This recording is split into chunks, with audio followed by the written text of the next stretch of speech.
Hey guys, what's up? It's Josh. My energy is a little lower than normal. Usually, if you guys watch my videos, and you can check them out, those of you guys that follow along, usually I have so much energy. I'm so excited, but today was a more challenging day for sure.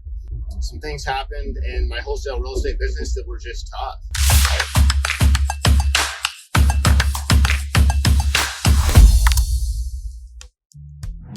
And all in all are good. 2 deals closing this week, 2 assignments. We just sold both of them. They were both quick closings.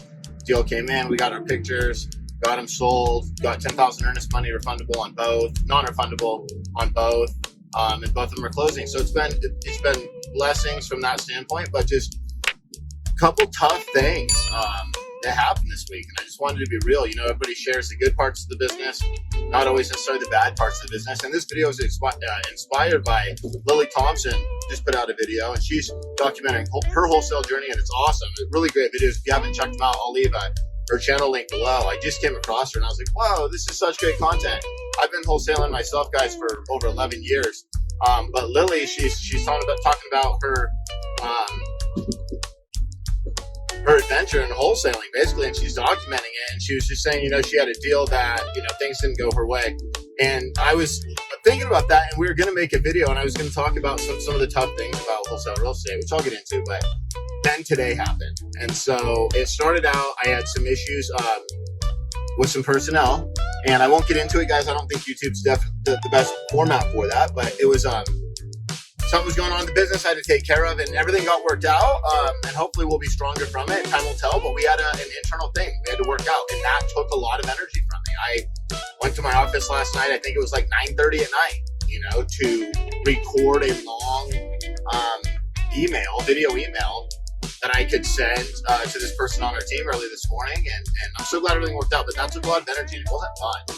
Sometimes you have to do that. That's part of the team aspect, and so building a team, that's something that happens. But then this afternoon, we have this deal to over $100,000 spread, $115,000 spread actually. And the whole thing got into litigation. The seller wanted to back out of the deal, and we got hit with their attorney saying, hey, no, we're not going to go through the sale. We're going to fight it. And we're in the right. Our contract discloses we're an investor. We're purchasing it. The person wanted to sell it to us because they wanted to avoid showings and all these other things. And they wanted to avoid showings, all these other things. They wanted to sell the house, get the money, and have the money go to her kids. She knew her health was on its way out. She had cancer. She was upfront about all this stuff. And then she ended up passing away before closing. And so now the trust, which is her family, they don't want to sell it at that price. And they're saying basically that, we took advantage of her and all these things that are completely not true. There's no basis for it. I have reported calls with this person. There was a witness there actually the day that I signed the contract with her. We had gone back several times. We have all the documentation. Our contract's solid. The whole thing's on the up and up. They just want more money for the house. And this is something that happens in wholesale real estate. It's the second time this year, third or fourth time in the last 18 months. It usually, we do a lot of deals, guys, in my business, and usually about every 6 months we get a deal where a seller wants to back out, wants more money, etc.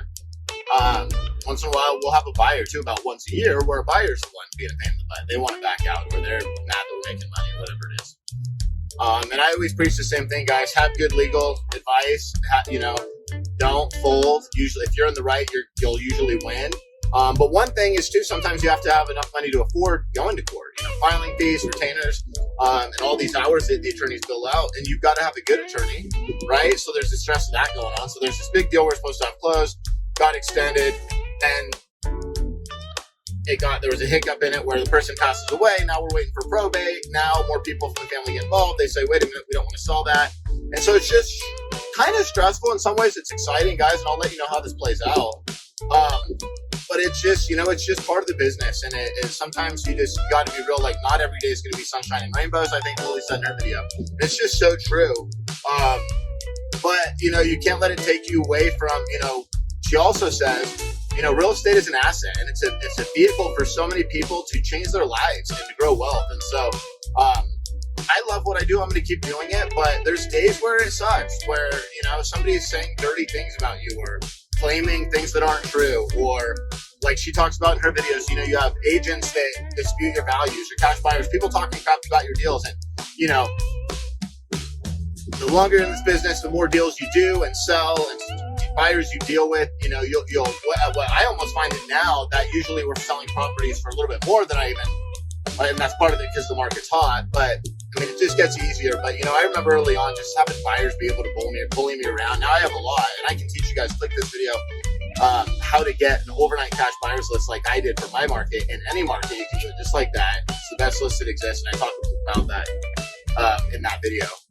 But even so, it doesn't mean something doesn't happen with a buyer, and you got to go find another one. So, and sometimes if the deal's not there, the deal's not there, and sometimes you think the deal's there and then it's not, and that can be frustrating. And there's always anomalies. Even at this point in my career, it's rare. Usually I know the values pretty well, but once in a while there's an anomaly, so that stuff happens. So buyers can be frustrating, and sometimes buyers will talk crap about my deal. I'll get emails and they'll offer some lowball offer or say something smart alecky about it not being a deal or it not being the area that I called it, you know, because like if it's on the borderline of a really hot area, you're going to use that in your marketing, and somebody will be like, that's 2 blocks south of what's really that area that's hot, you know, or whatever. And you just let that roll off your shoulders. A lot of times now I'll get those nasty emails and I'm like, really? Well, the property sold in 5 minutes, and actually I had repeat buyers. Like, so that's one thing that's nice about just staying in the business. Like, you get better with buyers, you get better with sellers. Your buyers list gets better. Your seller database, as far as data, gets better. So you're doing more marketing. Your deal volume goes up. Your conversion goes up. Your profit per deal goes up. But crappy stuff still happens. You know, growing a sales team in wholesale real estate can be really tough. Training salespeople, it's different than any other type of sales. So you can bring proven salespeople in from door to door, the car business or mortgages. I've had all those come through my sales teams, and a lot of them have had success for a little bit, and some have had success for long term, and some of them have came and gone real quick, and all of the above. But it's tough, right? Scaling that, managing that, that's one piece of it. As you grow, and then you got to find an operations person that complements you well and can deal with all this stuff. If you are the operations person, you might need help with somebody who can help grow the sales team. These are things you got to deal with. And sellers are abusive, right? Like, that never changes. So yeah, guys, so the point of my video is that these are all part of the challenges, but don't let it distract you, like Lili said in her video, from all the good things that are there to do in wholesale real estate. Like, the part of how I look at this deal is like, okay, I have a good attorney. I am in the right. I can afford to fight this. And that's in, you know, a 6-figure accounts receivable. Right? Like, if you can throw me another legal problem that I might be making $115,000, maybe we'll settle and I'll make a little less, whatever, where I'm in the right on each one, I've got my contracts in order, my lawyers in order, my everything in order, I'll take them, you know? We had a deal, it was so stressful, actually really frustrating me too. We ended up keeping the property, but we had a deal right before the new year. So, like, you know, New Year's Eve of 2019 going into 2020, just 10 months ago, 11 months ago, I guess it's almost November. We had this deal where the buyer, it was kind of like what's the word I'm looking for? It's like it was a fluke that he met the seller. The buyer met the seller. Usually we run interference. We don't let that happen. In this case, it happened. The seller wasn't supposed to be at the property. He happened to stop by and be the lead deacon with some stuff. The house was vacant, and the buyer's son, it was when the buyer went over there for his drive-by, and anyways, they got talking and found out we were making $40,000. And I have a clip, I'll roll this here in a minute, where he goes, "You're trying to make $30 on this house?" And I was eating my salad for lunch. I'm talking to him. I go, "No, 40. So let's play that clip. Okay, so he's netting 190. Correct. Yeah, so you guys are trying to make 30 grand off of this thing? 40. Yeah, you're, and that's what you think you're, okay. That's my whole thing. So isn't that funny? So I just pulled that from my desk, man. But that turned into a thing where he tried to back out. He tried to get the seller back out.